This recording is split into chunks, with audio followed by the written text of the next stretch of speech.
I'm Cary Jacobson with Jacobson Family Law, where we keep the drama out of your divorce. Today, I'm going to talk about several big changes that are coming to Maryland divorce laws effective October 1st. The first major change is that Maryland is officially going to be a no-fault divorce state, which means that Maryland is getting rid of their existing fault grounds, including adultery, constructive desertion, and cruelty of treatment. The new grounds for divorce will only be mutual consent, which requires parties to have a written agreement resolving all issues between the two of them, a separation for 6 months, and irreconcilable differences. So this is a very major change that has been on the horizon for Maryland for a while, and so we're catching up to several other states. The second major change that's coming is that Maryland will no longer have what's called a limited divorce.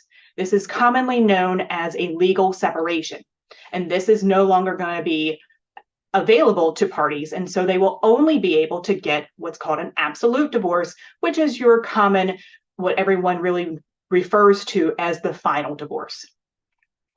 And the third major change is that for the ground of 6-month separation, you will not have to be physically living in separate households.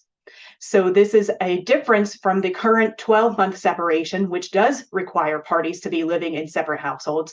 The new 6-month ground for divorce will allow people who are living in the same home to get a divorce.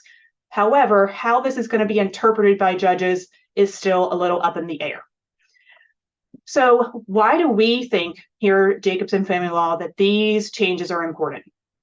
The existing fault grounds in Maryland, as well as the requirement for parties to be living separate and apart for 12 whole months, is very expensive and can take a very long time for people to obtain a divorce.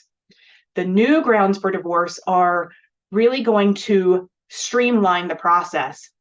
Additionally, the fault grounds that Maryland currently has requires parties to what we refer to throw mud at each other in their pleadings, and that's no longer going to be required. And so it should streamline the process, as well as the ability for these people to negotiate their agreements more efficiently. If you have questions about how these divorce laws are going to impact your case, contact us at the link below, and we would be happy to assist you in keeping the drama out of your divorce.